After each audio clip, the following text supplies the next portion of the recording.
Hello children, today we start our next lesson 14 Netaji Subhash Chandra Bose. आप सभी ने इनको देखा होगा, बहुत अच्छी तरह आप जानते हैं। ये हमारे मुख्य स्वतंत्रता सेनानियों में से एक हैं और हम इनका जन्म दिवस भी मनाते हैं 23 जनवरी को। अभी 23 जनवरी गई थी तब हम लोगों ने इनके बारे में बात की थी। चलिए शुरू करते हैं ये लेसन जो कि नेताजी सुभाष चंद्र बोस पर आधारित है। आप भी मेरे साथ पढ़ने की कोशिश कीजिए और जो शब्द आपको समझ में नहीं आते हैं उनकी वर्ड मीनिंग भी आपको बताती जा रही हूँ, उसको ध्यान दीजिए।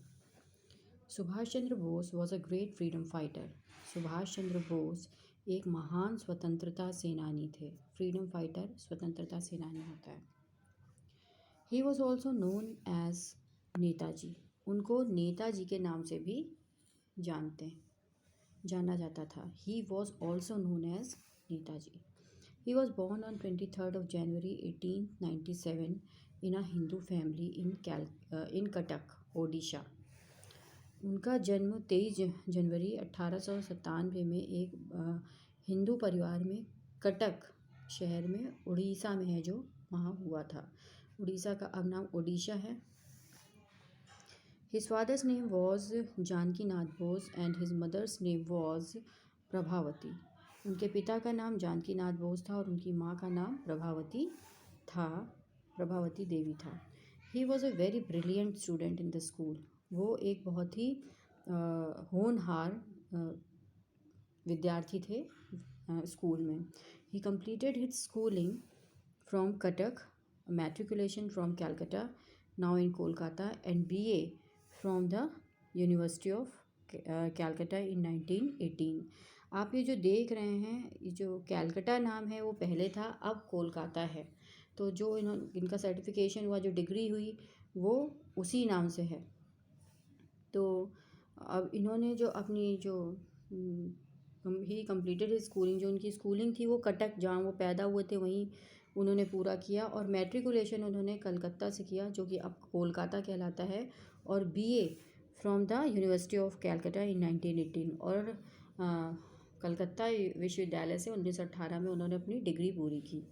Letter his father sent him to England to appear in Indian civil services ICS examination.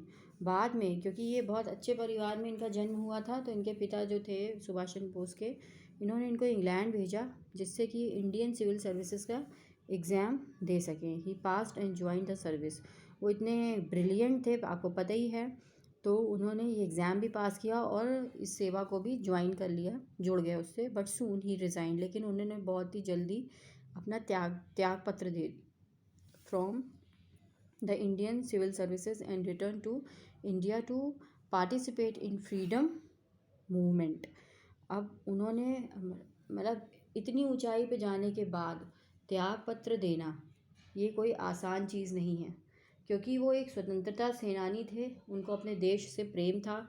तो उन्होंने, क्योंकि वो ब्रिटिश की सेवा ही थी, सरकार में कौन था, अंग्रेज़ी थे, तो उन्होंने उस सेवा से त्यागपत्र देकर इंडियन सिविल सर्विसेज से भारत वापस आ गए, return to India to participate, भाग लेने के लिए इन द फ्रीडम मूवमेंट, स्वतंत्रता आंदोलन में भाग लेने के लिए। He was very much influenced by nationalist Deshbandhu Chittaranjan Das in political गुरु। वो बहुत प्रभावित थे, इन्फ्लुएंस्ड मीन्स प्रभावित थे, जो नेशनलिस्ट मतलब कि देश से प्रेम करने वाले देशबंधु चित्तरंजन दास, जो उनके राजनीतिक गुरु थे। उन्होंने उनको, चित्तरंजन दास जी को, अपना राजनीतिक गुरु बना लिया क्योंकि वो उनसे बहुत प्रभावित थे। He motivated the people to join the freedom struggle. उन्होंने लोगों को प्रेरित किया, मोटिवेटेड मतलब प्रेरित किया लोगों को कि वो स्वतंत्रता संग्राम, स्ट्रगल मीन्स संग्राम, को ज्वाइन करें, उससे जुड़ें। Subhash Chandra Bose strongly opposed British rule through the newspaper called Swaraj. Subhash Chandra Bose ने जो अंग्रेज़ों का राज था, ब्रिटिश रूल मीन्स अंग्रेज़ों का जो राज्य था, उसका बहुत मजबूती से उसकी खिलाफत की। अपोज मतलब उसकी खिलाफत की। और किस न्यूज़पेपर में वो लिखते थे, स्वराज नाम के पेपर में वो लिखकर अंग्रेज़ों की खिलाफत करते थे। He went away to Singapore and formed his own Indian National Army. वो सिंगापुर गए भारत छोड़ के, और वहाँ पे उन्होंने इंडियन नेशनल आर्मी की स्थापना की। फिर इसको हम शॉर्ट में INA भी कहते हैं, and also known as Azad Hind फ़ौज, और हिंदी में इसको हम, या उर्दू कह लीजिए, उसको हम आज़ाद हिंद फ़ौज भी कहते हैं, जो इंडियन नेशनल आर्मी थी। और इसकी स्थापना इन्होंने कहाँ की थी? सिंगापुर जाके। He gave the slogan to his army, उन्होंने अपनी जो सेना थी उसको एक नारा दिया, दिल्ली चलो या दिल्ली चलो एंड जय हिंद। ये दो नारे जो थे सुभाष चंद्र बोस ने अपनी सेना को दिए। He inspired his army through his great words, उन्होंने अपनी सेना को बहुत प्रेरित किया, इंस्पायर किया अपने महान शब्दों से। गिव मी, आप ये देखिए, ये नारे कहे गए हैं, जो चीज़ जैसे कही जाती है और वैसे ही लिखी जाती है, तो उसको हम, ये जो कोटेशन मार्क्स हैं इसके अंदर रखते हैं। ये जो 2 कॉमा आपको ऊपर दिख रहे हैं, कॉमा जैसा दिख रहा है ना, ये कोटेशन मार्क्स हैं, इनके अंदर ही हम चीज़ों को तब लिखते हैं जब जो चीज़ जैसे बोली गई है उसको वैसे ही लिख दिया गया है। तो इनका जो उनके जो स्ट्रॉन्ग ग्रेट वर्ड्स थे वो क्या थे? Give me blood and I will give you freedom, तुम मुझे खून दो मैं तुम्हें आज़ादी दूंगा।